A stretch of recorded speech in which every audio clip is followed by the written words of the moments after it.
তো টেকনোমেন্ট salt lake allotment হলো, তুই টেকনোমেন্ট সল্ট লেকে গেলি, গিয়ে অ্যালটমেন্টটা করালি, মানে অ্যালটমেন্ট না মানে ভেরিফিকেশন ডকুমেন্টটা ভেরিফাই করালি, তুই আপগ্রেড করে চলে এলি, তখন তোকে আর hello everyone welcome back to learn with Akash. তো বেটা তোরা অনেকে আমায় কমেন্ট করেছিলি দাদা কাউন্সিলিং এর যে নোটিফিকেশনটা এসছে, আজকে আমরা কাউন্সিলিং স্টার্ট করবো, রাইট? আমি এই ভিডিওটা রাত্রির বেলা 1টা থেকে 1:30টার সময় ব্যাক বানাচ্ছি, মানে 1টা বাজে এখন লিটারালি, ঠিক আছে? তা যাতে তোরা কালকে সকালে উঠে অ্যাটলিস্ট বুঝতে পারিস না অনেকের ডাউট ক্লিয়ার হয়নি। আমি each and every doubts clear করবো, ভিডিওটা একটু বড় হতে পারে, মানে অনেকটাই বড় হবে ভিডিওটা, ঠিক আছে?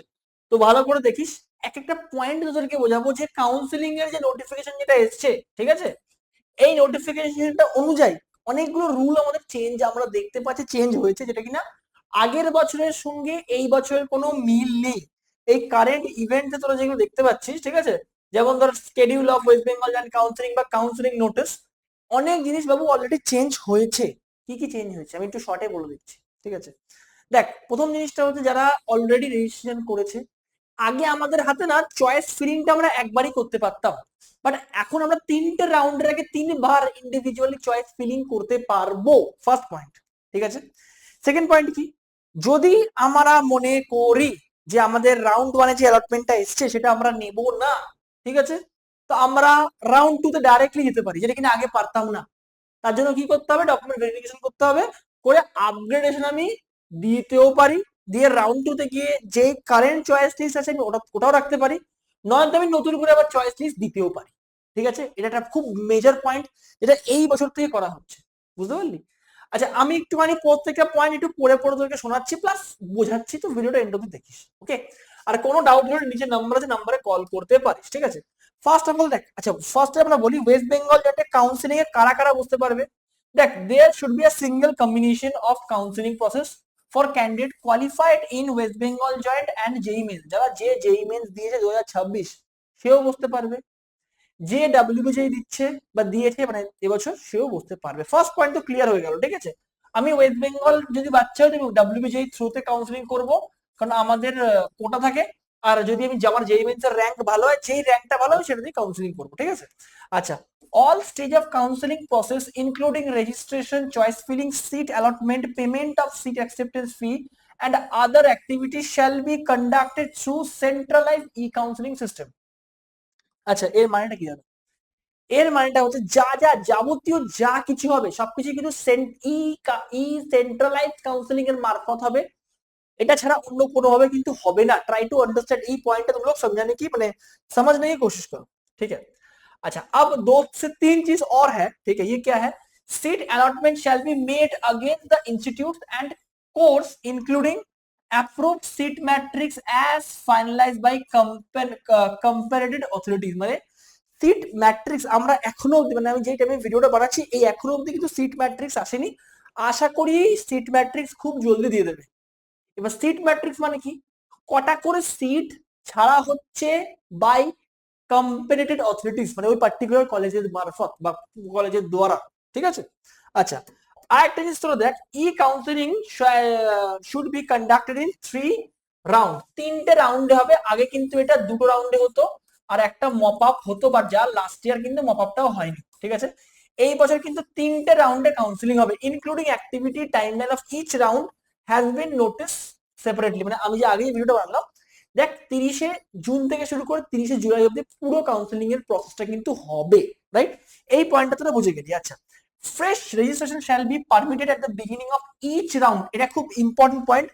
এই পয়েন্টটা তোরা একবার ভালো করে দেখ, এই পয়েন্টটা কিন্তু আগে ছিল না, আগে গিয়ে কিন্তু আমরা যখন করতাম তখন কিন্তু এই পয়েন্টটা আমরা আগে পাইনি, যেটা কিনা আমরা এই বছর দেখতে পাচ্ছি। কি পয়েন্ট? ফার্স্টলি এটা হচ্ছে যে দেখ, fresh registration shall be permitted, তোদেরকে পারমিট করা হবে এট বিগিনিং অফ ইচ রাউন্ড, প্রত্যেকটা রাউন্ডের আগে ফ্রেশলি তোদেরকে পারমিট করা হবে কি তোরা চাইলে রেজিস্ট্রেশন করাতে পারিস। যদি কেউ ফার্স্ট রাউন্ডে করে থাকিস তারা করাতে হবে না, সে চয়েস লিস্ট বা চয়েস লকিং বা চয়েস ফিলিং চেঞ্জ করতে পারে।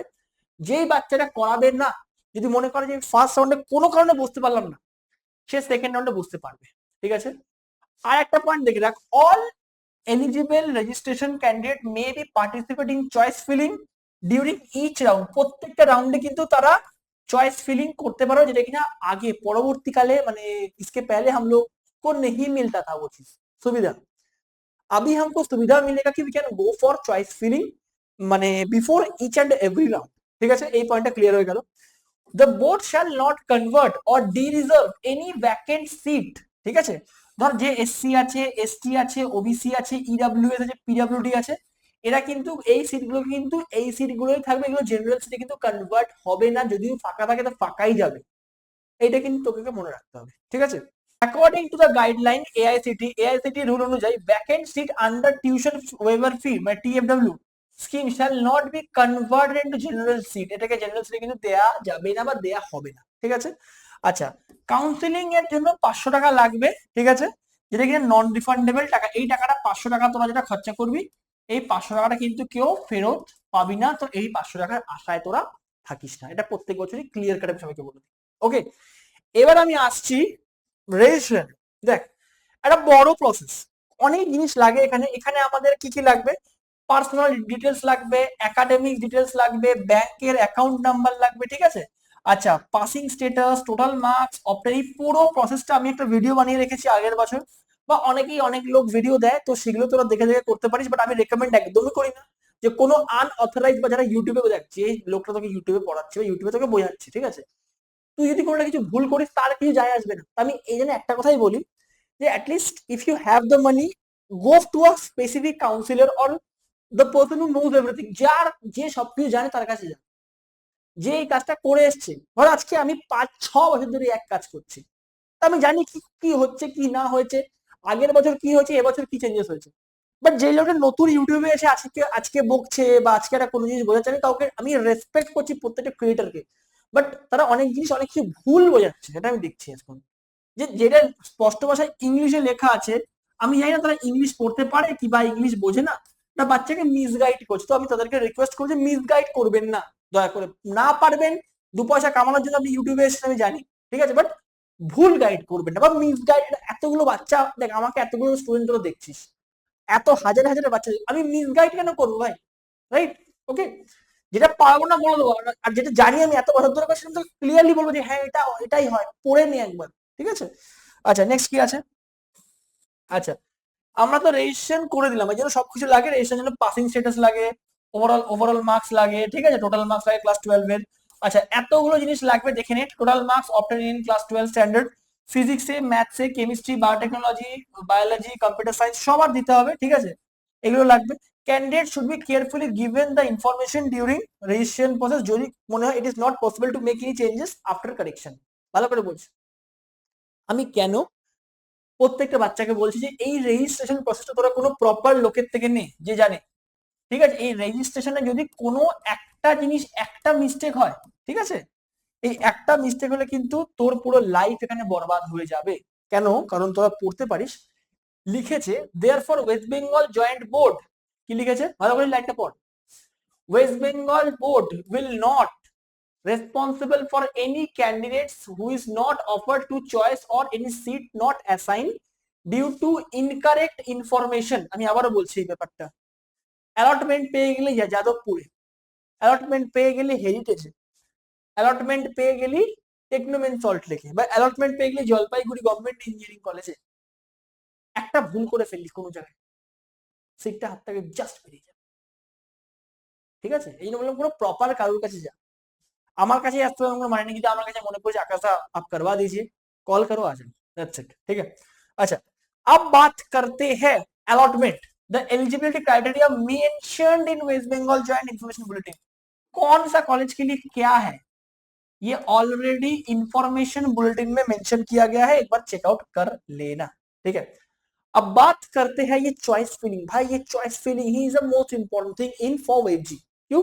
क्योंकि during registration once academic score are given, fees paid, candidate can view all institutes। अच्छा, এবার ধর তুই তোর ক্রাইটেরিয়াটা তুই দিল, তোর ক্রাইটেরিয়া দেখে ফিস 500 টাকা পেমেন্ট করলি, এটা করার পরে তোর কাছে না, তোদের কাছে পুরো লিস্ট চলে আসবে যে কি কি তোর জন্য এলিজিবল চয়েস আছে তোর ইনপুট অনুযায়ী, মানে তোর যে একাডেমিক্স তোরা যে পেয়েছিস, তোদের একাডেমিক সার্টিফিকেট অনুযায়ী তোদের কি কি চয়েস আসবে, তোরা সেটা এখান থেকে পুরো অ্যাক্সেস করতে বা দেখতে পারবি। এবার তোকে সিলেক্ট করতে হবে, একটা করে ইনস্টিটিউট বা কোর্স সার্চ করতে পারিস, সেগুলোকে অ্যাসাইন করতে পারিস ইন অ্যালফাবেটিক্যাল অর্ডার। মানে ধর আমি ফার্স্ট চুজ করলাম যে আমি ফার্স্ট চাই যাদবপুর, সেকেন্ড আমি চাই জলপাইগুড়ি, থার্ড আমি চাই হেরিটেজ, ফোর্থ আমি চাই টেকনোমেন সল্টলেক। এরকম করে আমি চুজ করতে পারি, এক একটা কলেজ তার ব্রাঞ্চ তার কোর্স আমি চুজ করতে পারি। বুঝতে পারলি ব্যাপারটা ক্লিয়ার হলো? I hope so. ঠিক আছে, চল নেক্সট। নেক্সট আমি আসছি হচ্ছে এতে। আচ্ছা কি বলেছে, after selection the institute candidate will arrange his or her choice list in order of their priority. তুই কোনটা আগে রাখতে চাস? তুই কোনটা আগে রাখতে চাস? হেরিটেজের সিএসসি না টেকনোমেন সল্টলেকের ইসি? তুই দিতে পারিস। ঠিক আছে, চয়েস লিস্ট আমিও বানিয়ে দিই, কল কর আমাদের মানে কাউন্সিলার্সরা তোকে বানিয়ে দেবে। ঠিক আছে, আচ্ছা TFW seats are shown separately for every institutes and every branches where applicable. For example, if candidate is ready to accept either TFW or non-TFW seats in some institutes or branch, he or she can must select both. দুটো যারা TFW তারা দুটোই select করবি, যেটাতে allotment আছে সেটা নিবি। ওকে, I hope so তোদের পয়েন্ট গুলো বোঝা গেল। আচ্ছা আচ্ছা, candidate must be very judicious and caution while selecting the choices. এটা খুব ইম্পর্টেন্ট, আমি এই বলি যে this increase the chance of allotment the candidate can optate for upgradation after accepting the current allotment. আচ্ছা ওরা বলছে 20টা করে অ্যালটমেন্ট বলতে, আমি 20টা করে অ্যালটমেন্ট দেওয়ার দরকার নেই, ভালো করে ব্যাপারটা বোঝার চেষ্টা। ওয়েস্ট বেঙ্গল জয়েন্ট কি বলছে তোকে? West Bengal joint WBC board তোকে বলছে যে তোমরা যখন সিলেক্ট করবে, ঠিক আছে, তোমরা নেক্সট রাউন্ডে চেঞ্জ এবারে করতে পারবে, কিন্তু চেষ্টা করো সিলেক্ট করার তোমাদের প্রায়োরিটি লিস্ট অনুযায়ী দেবা। পরে গিয়ে কিন্তু আফসোস কিন্তু করতে পারবে না। বাট এই বছর তোদের কাছে একটা ভালো অপশন আছে, আমি সেটাও নিয়ে কথা বলবো। আচ্ছা এবার চয়েস লক দেখ, চয়েস লক কি বলছে, candidate must lock their choice with pre announce date. যেই ডেট বলবে তার মধ্যে চয়েস লক করতে পারিস। Candidate can also print out, এটাও করতে পারে। If candidate fails or forget to lock their choice, his or her choice will be considered final and will be locked automatically after scheduled date. আর যদি তোরা মনে করিস আমি চয়েস লক 1 তারিখের মধ্যে 5 তারিখের মধ্যে করতে মানে চাই না, তো অটোমেটিক্যালি লক হয়ে যাবে, কোনো সমস্যা। ঠিক আছে, এটা ডান হয়ে গেল। ওকে, আচ্ছা এবার আমি আসছি রাউন্ড ওয়ানে। এটা কিন্তু খুব ইম্পর্টেন্ট, এই পার্টটা হচ্ছে ভেরি ইম্পর্টেন্ট। আর কি ভালো করে বুঝ। ঠিক আছে, কি বলেছে, round one shall be initially, কি বলেছে ভালো করে দেখ, round 1 shall be initially set allotment round which can all candidate who have successfully completed registration paid fees তারা পড়তে পারবে। ঠিক আছে, আচ্ছা এখানে কিসের উপর কাউন্সিলিংটা আমি এটা মেনশন করে দিচ্ছি, এটা অনেকে জানিস না, অনেকের কোশ্চেন থাকে। seat allotment in round 1 shall be carefully strictly out on the base of GMR এর উপর তোদের কিন্তু কাউন্সিলিং, আমি বারবার এই কথাটা বলি, GMR এর উপর হয়। Eligibility criteria prescribe for respective institutes and course. ঠিক আছে, রিজার্ভ রুলটা ওখানে ইমপ্লিমেন্ট হবে, অ্যাভেলেবিলিটি অফ সিট ইমপ্লিমেন্ট হবে, অর্ডার অফ চয়েস এখানে ইমপ্লিমেন্ট হবে। ঠিক আছে, আই হোপ সো প্রত্যেকটা পয়েন্ট ক্লিয়ার হচ্ছে ইচ এন্ড এভরি।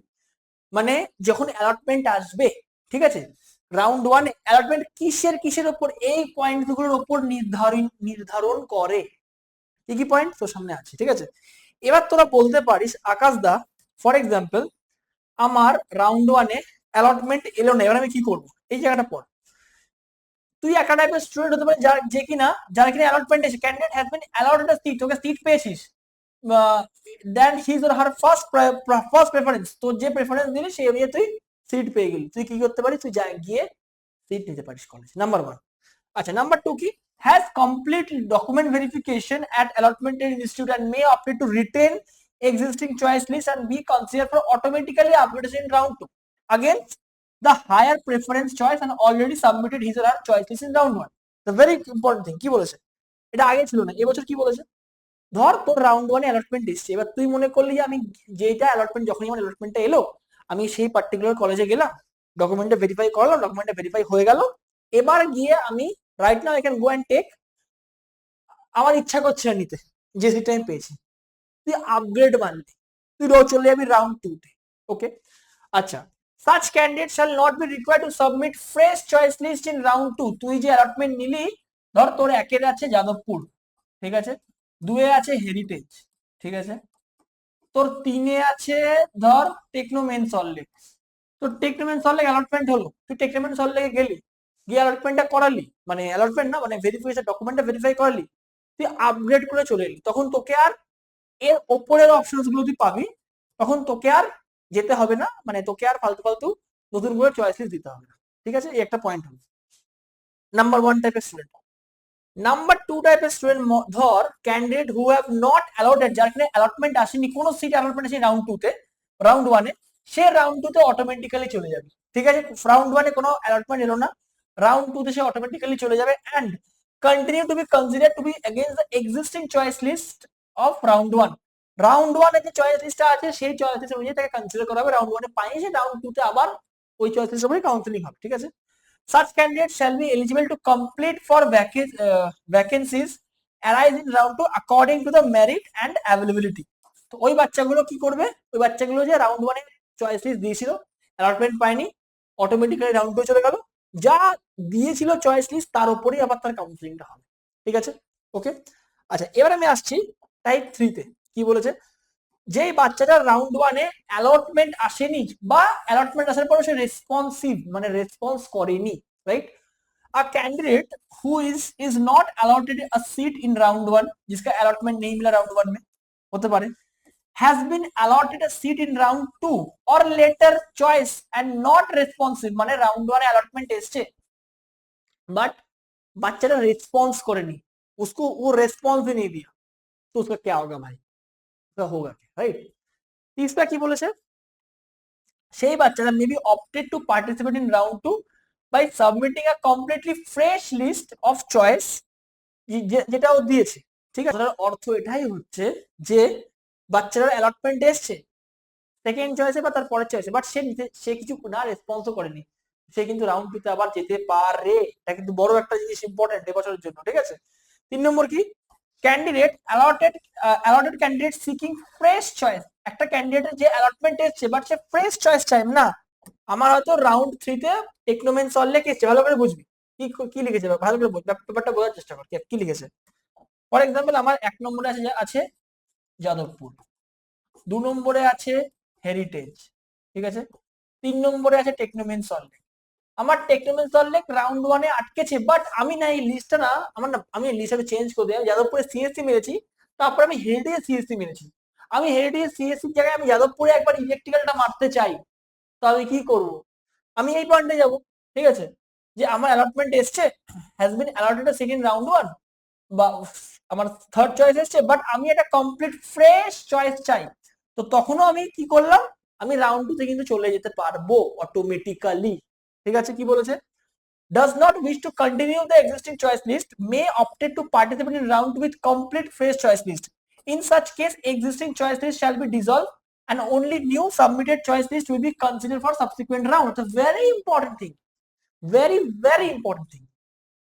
আমি চয়েস লিস্ট দিয়েছিলাম, আমার অ্যালটমেন্ট এসেছিল 3 নম্বর পয়েন্টে, আমার টেকনোমেন্ট সলভ লেগে এসেছে, বাট আমি এটা চাই না, আমি রাউন্ড 1 এ আমি আবার নতুন করে চয়েস লিস্ট বানাতে চাই, আমি না টেকনো চাই না, আমি যাদবপুর চাই, আমি নতুন করে চয়েস, সেটাও আমি করতে পারি রাউন্ড 2 থেকে। এটা একটা বড় পয়েন্ট, যেটা এই বছর নিউলি এই রুলটা ইন্ট্রোডিউস করেছে। ঠিক আছে, তোরা বুঝতে পারলি কত জিনিস আমাদের মাথায় রাখতে হচ্ছে এবছর কাউন্সিলিং এর জন্য। এই জন্য বলবো কাউন্সিলিংটা আমার থেকে করিয়ে নেই, তোদের জন্য সুবিধা হবে। ঠিক আছে, নেক্সট কি আছে দেখ, ক্যান্ডিডেট অ্যালটেড ফার্স্ট চয়েস, ধর একটা ক্যান্ডিডেটের সে দিয়েছে 1 নম্বরে যাদবপুর, 2 নম্বরে হেরিটেজ, 3 নম্বরে টেকনোমেন সল্ট লেক।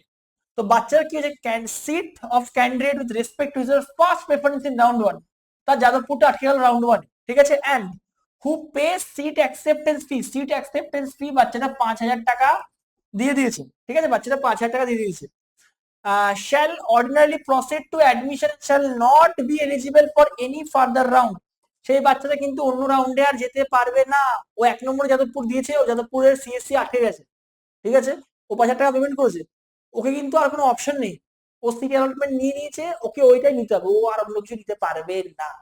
আমি সবাইকে বলবো যে এই বছরের চয়েস লিস্টটা কিন্তু খুব ভালো করে বানাতে হবে, নাহলে কিন্তু হবে না, নাহলে কিন্তু ভালো পড়ে যাবে। ঠিক আছে, চল নেক্সট রাউন্ড 2।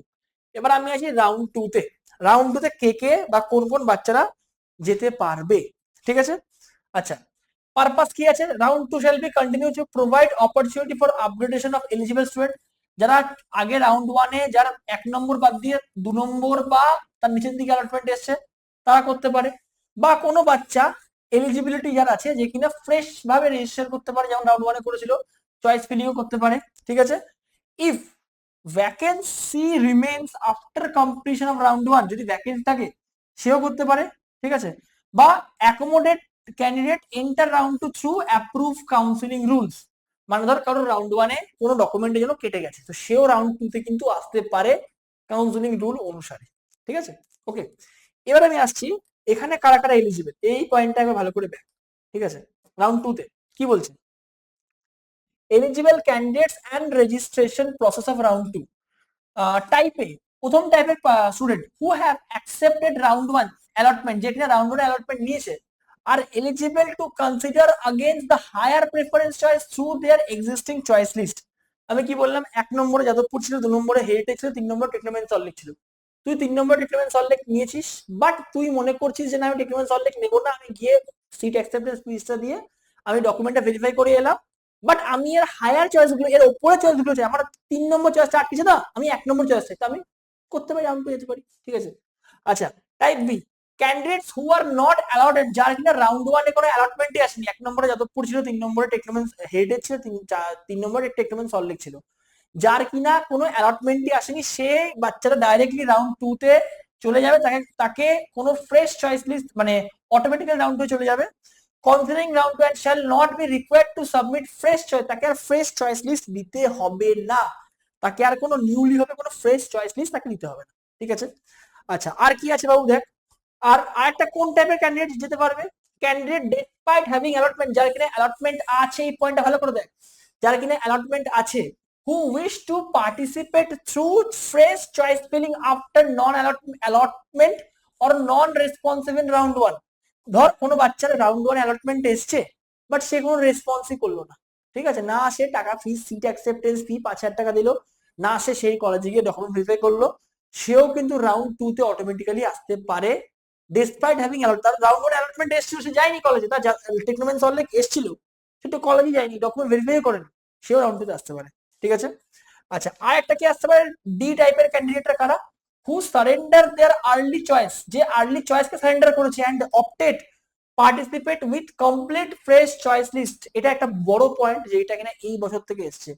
আমি দেখলাম যে ফার্স্ট রাউন্ডের সিট ম্যাট্রিক্সটা না অনেক বেশি ভরে গেছে, বাট আমি দেখছি একটা আমার টিএডব্লিউ কোটাতে হয়তো জলপাইগুড়ির মেকানিক্যালটা হতে পারে, আমি তখন ইচ্ছা করে রাউন্ড 2 তে গিয়ে আমি আবার ফ্রেশ করে চয়েস লিস্ট দিতে পারি, সেখানে মেকানিক্যালটা উপরে করে দিলাম জলপাইগুড়ি, বুঝতে পারলি, এইটাকেই বলে কাউন্সিলিং, এইটাকেই বলে কাউंसलिंग भाई, सवार सबका बस का बात नहीं है, इसको बोलते हैं काउंसलिंग। सर बहुत सही किया भाई, West Bengal that rule change करके बहुत सही किया, ठीक है। अच्छा, আরেকটা কি আছে, ফ্রেশ ক্যান্ডিডেটস, কি যে fresh candidates participating in round 2 shall not be automated except for those who specifically covered under approved rules। কি বললাম, রাউন্ড 2 এ যে অটোমেটিক্যালি এসছে, বাট রুল অনুসারে কি বলেছে ভালো করে পড়, ফ্রেশ ক্যান্ডিডেট, ধর যে কোনোদিনও রাউন্ড এখন অব্দি ফ্রেশ মানে কি রেজিস্ট্রেশন করেনি, সেও আসতে পারে, যে কিনা যে অটোমেটিক্যালি আসেনি না, যে ফ্রেশ সেও করতে পারে, ঠিক আছে, except for those who cover under approve rule, যে কিনা কভার রুল অ্যাপ্রুভ রুলের আন্ডারে পড়ে, ঠিক আছে। আচ্ছা, এবার ভালো করে পড় যে কি লিখেছে, candidates required to register a fresh for round 2, যারা ধর রাউন্ড 1 এ অ্যালটমেন্ট করেনি তাদের কি করতে হবে, কমপ্লিট করতে হবে রেজিস্ট্রেশন, যেমন রাউন্ড 1 এ করেছিল, মানে ধর যে বাচ্চারা রাউন্ড 1 এ কাউন্সিলিং এই বসেনি, মানে ডকুমেন্ট রেজিস্ট্রেশনই করায়, 500 টাকা দেয়নি, সে করতে পারে একটা বাচ্চা রাউন্ড 2 তে। এটা কিন্তু আগে ছিল না, আগে কিন্তু প্রথমেই করতে হতো, এবার কিন্তু টাইম দিচ্ছে, তুমি রাউন্ড 1 এ মিস করে গেলে রাউন্ড 2 তে এসে করো, ঠিক আছে। আচ্ছা, পে দ্য প্রেজেন্ট পার্টি, কি বলেছে, the prescribe participation of fees 500 টাকা দিতে হবে, once registration fees complete required to ছিল অ্যাজ আ ফাইনাল প্রসেস, যেটাই আছে না কেন, মানে এটাতে তারা ঢুকতে পারে, মানে টাকা দিয়ে আবার তারা ঢুকতে পারে, ঠিক আছে। এখানেও সেই একই ব্যাপার, একই গল্প, type A student, type 2 student shall continue the prevent choice list, মানে ধর যারা টাইপ এ বা টাইপ বি তারা কিনা নিজেদের চয়েস লিস্ট রাখতে পারে। Type C, type D, type E candidate shall required to submit and log their choice list within the notified period। Type A type B স্টুডেন্টদের নতুন করে কোনো চয়েস লিস্ট দিতে হবে না, কারণ তারা অলরেডি চয়েস লিস্ট রাউন্ড 1 এ দিয়ে দিয়েছিল, অ্যালটমেন্ট এসেছিল, সে নেয়নি, আপডেট করেছে, তার সেম চয়েস লিস্ট থাকবে। বা এমন কোনো বাচ্চা যে কিনা চয়েস লিস্ট 1 এ 2 মানে এসেছিল ফার্স্ট রাউন্ডে, বাট সে আবার নতুন করে চয়েস লিস্ট মানে দিতে চায়, সেও করতে পারবে। আর যারা কিনা কিছুই করেনি তারা ফ্রেশ করে সাবমিট করতে পারবে তাদের ডকুমেন্ট। ভালো করে বোঝা যাচ্ছে, এই পয়েন্টটা আবার পড়ে নেই, ঠিক আছে? আচ্ছা, candidate lock can choice locking shall be mandatory if candidate fail to lock their choice within the prescribed period, the system will automatically lock the last step. যেটা তুই লাস্ট স্টেপ করবি সেটা তুমি মানে রাউন্ড ওয়ান এর মতোই, একই একই, আলাদা কিছু না, ঠিক আছে? আচ্ছা, এবার আমি আসছি publication of round two allotment. আচ্ছা, রাউন্ড টু অ্যালটমেন্টে যা ডেট দিয়েছে সেই ডেট অনুযায়ী তো এটা হবেই, এটা তো বুঝে গেলি। আচ্ছা, এবার রাউন্ড টু এর লেখাগুলো পড় একবার, কি বলেছে? Candidate shall be required two, আচ্ছা ছেড়ে তোকে খুলে দেখতে হবে। আচ্ছা, effect of upgradation, ভালো করে পড়। if a candidate receive upgradation মানে যে রাউন্ড ওয়ানে ধর 3 নম্বরে টেকনোমেন সললেট দিয়েছিল বাট সে নেয়নি, সে আপগ্রেড করেছে, ঠিক আছে, রাউন্ড 2 তে। in earlier allotment if any shall automatically stand, cancel and release for allotment to other eligible candidate। মানেটা কি? তুই রাউন্ড ওয়ানে যাদবপুর দিয়েছিলি নাম্বার ওয়ানে, নাম্বার 2 তে হেরিটেজ দিয়েছিলি, নাম্বার 3 টেকনোমেন সল্টলেক দিয়েছিলি। তো টেকনোমেন সল্টলেকটা আপগ্রেড হয়ে গেল, তখন কিন্তু তোর টেকনোমেন সল্টলেকের সিটটা আর থাকবে না, ওই সিটটা কিন্তু অন্য একটা বাচ্চাকে দিয়ে দেওয়া হবে যার মেরিট বা র্যাঙ্ক অনুযায়ী মিল খাচ্ছে, বুঝতে পারলি? Number one, number point shall automatically release the allotment কিন্তু রিলিজ হয়ে যাবে, ঠিক আছে, according to the merit list and reservation rules of seat availability অনুযায়ী। ওকে, number 2, the upgraded allotment shall be final, যেই অ্যালটমেন্টটা সেটা final, shall not subsequent to reserve, এটা কিন্তু মানে রিভার্স করা যাবে না। ধর তোর টেকনোমেন সলের থেকে সেকেন্ড রাউন্ড অ্যালটমেন্টটা হেডে চলে এলো, তুই কিন্তু চাইলে এবার টেকনোমেন সল লিখে চেঞ্জ করতে পারবি না, কারণ তোর সিটটা অন্য কেউ তখন পেয়ে যাচ্ছে। ওকে, ইফ নো আপগ্রেডেশন অকার, যদি আপগ্রেডেশন না হয়, the candidate continue to retain the previous accepted allotment as per the application rules, মানে তোর যদি টেকনোমেন সল লিখে থাকে আপগ্রেড না হয় তাহলে তোর টেকনোমেন সল লিখে সিট থাকবেই, এমন সিট চলে যাবে। যদি আপগ্রেড হয় তখন তোর টেকনোমেন সল লিখে সিটটা চলে যাবে, তোর সিটটা অন্য কাউকে দিতে হবে, আর তুই ধর হেডে পেয়ে গেলি, বুঝতে পারলি? এটা হচ্ছে খুব ইম্পর্টেন্ট থিং। আচ্ছা, পসিবল আউটকাম, কি কি আউটকাম হতে পারে? এক প্রথম আউটকাম যেটা হতে পারে সেটা হচ্ছে আপগ্রেড হলো তোর হায়ার প্রেফারেন্সে, তোর টেকনোমেন সল্টলেক 3 নম্বরে ছিল তো 2 নম্বরে হেরিটেজ হয়ে গেল, এই একটা হতে পারে। আচ্ছা, written the previous allotment without upgradation, তো টেকনোমেন সল্টলেক থাকতে পারে তো আপগ্রেড হলো না, একটা আপগ্রেড হতে পারে একটা আপগ্রেড হবে না, এটাই হবে, আর কি হবে? আর কি হবে? Fresh allotment against any available vacancy, যদি কোনো তুই অ্যালটমেন্ট আবার নতুন করে দিস, কোনো জায়গায় একটা ভ্যাকেন্সি হয়েছে তুই সেখানেও যেতে পারিস যদি তুই নতুন করে অ্যালটমেন্ট দিস, ঠিক আছে, এটা হতে পারে। আর কি? Cancel of allotment due to ineligibility, invalid document আর ফেলিওর অফ কমপ্লিট উইথ, মানে তোর নাও হতে পারে, মানে তুই তো অ্যালটমেন্ট ধর রাউন্ডে পেলি বাট তুই যে ডকুমেন্ট দিলি তুই ফেল, মানে তোর ফালতু ডকুমেন্টটা ভুলভাল যা ইনপুট করেছিলি সেগুলো গিয়ে দেখলো ডকুমেন্ট ভেরিফিকেশনে ফলস খেলো বা পাস করলি না, তখন তোর ক্যান্সেল হয়ে যাবে। আর একটা কি? অ্যালটমেন্ট নাও আসতে পারে, এটা কি বললাম? অ্যালটমেন্ট নাও আসতে পারে, বুঝতে পারলি? এতগুলো পয়েন্ট তোর মেনশন করছে, ঠিক আছে। আচ্ছা, ক্যান্ডিডেট রিসিভড আপগ্রেডেড অ্যালটমেন্ট, ধর যে এবার রাউন্ড ওয়ানে টেকনোমেন সল্টলেক পেয়েছিল, রাউন্ড 2 থেকে সে হেরিটেজ পেয়েছে, মানে তার নতুন অ্যালটমেন্ট হলো, তাকে কি করতে হবে? শোন, candidate whose seat are upgraded in round 2 shall not be required to pay seat acceptance fee again, যে অলরেডি রাউন্ড 1 এ পেয়েছে অ্যালটমেন্ট বাট নেয়নি, রাউন্ড 2 তে আপগ্রেড করা হয়েছে, তাকে আর 5000 টাকা দিতে হবে না, number 1।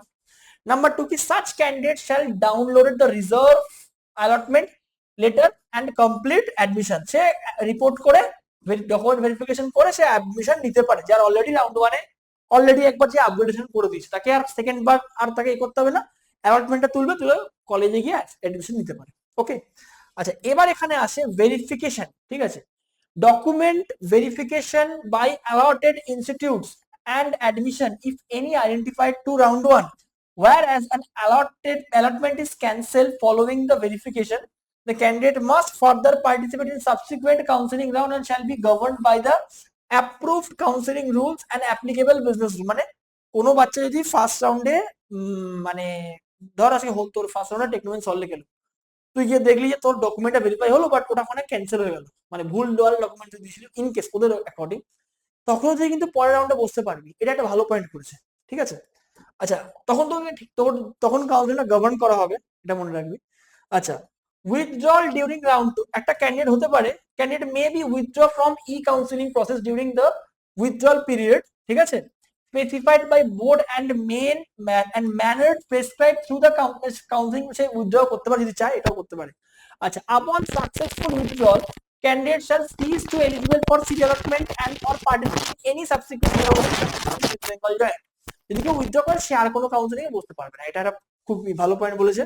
R refund, the refund of seat acceptance fee whereas applicable shall be governed by refund policy prescribed by board force of relevant time। এইটা বলেছে ধর কেউ রাউন্ড 1 অ্যালটমেন্ট পেলো, 5,000 টাকা দিল, কোথায় পেলো? 3 নম্বর চয়েসটা পেলো টেকনোমেন্ট সলভে, রাউন্ড 1 এ নিল না, রাউন্ড 2 এ গেল, রাউন্ড 2 তে কি পেলো? হেরিটেজ পেলো, হেরিটেজ নিল না, তখন 5,000 টাকা কি করে রিফান্ড হবে সেইটা কিন্তু এখানে বলেছে, বাট এখন অব্দি কি সাবসিকুয়েন্ট আমি এখনো পড়িনি, পড়লে তো জানিয়ে দেবো, ঠিক আছে।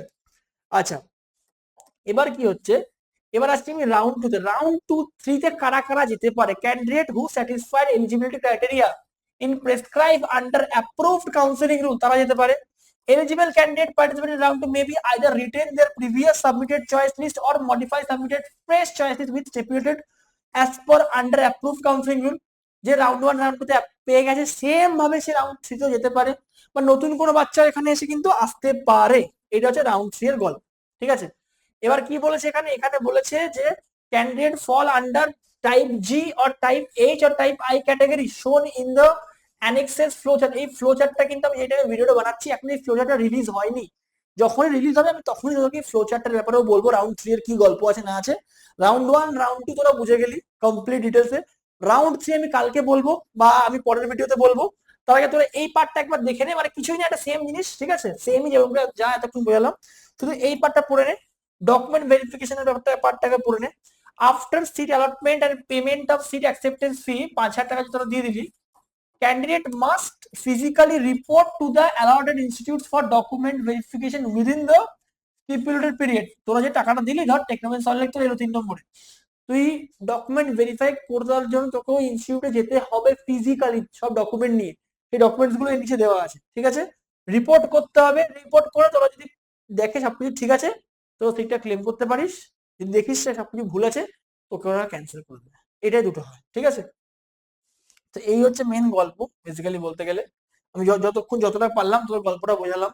বাদ বাকি প্রসেস কি আছে রিফান্ডের, আর এই ডকুমেন্টস গুলো তোদের নিতে হবে, ঠিক আছে। West Bengal domicile, OCA certificate, social candidate, state level marks, Bengal result, subject wise, এই প্রত্যেকটা ডকুমেন্ট, এসসি ডকুমেন্ট, ঠিক আছে, পিডব্লিউডি সব নিয়ে যেতে হবে, ইচ এন্ড এভরিথিং নিয়ে যেতে হবে, ঠিক আছে। তো আশা করি অনেকটা ভিডিও বড় হয়ে গেল, অনেকটা পার্ট বোঝালাম, তো এই এক একটা রাউন্ড আমি বোঝালাম তোদেরকে, আশা করি তোরা বুঝতে পেরেছিস। কোনো ডাউট থাকলে আমায় কমেন্ট কর, আমি আবারও ভিডিওস বানাবো। আর কোনো প্রবলেম হলে আমার অফিসে ভিজিট কর, নাম্বারে কল কর, চলে কাউন্সিলিংটা প্লিজ কোনো অথরাইজড পারসনের পে করা যায় কিনা জানি, যারা জানে না তাদের থেকে করাস না, আমাদের কাউন্সিলিং চার্জেস খুব খুব নমিনাল, এই নাম্বারে কল করে, ঠিক আছে।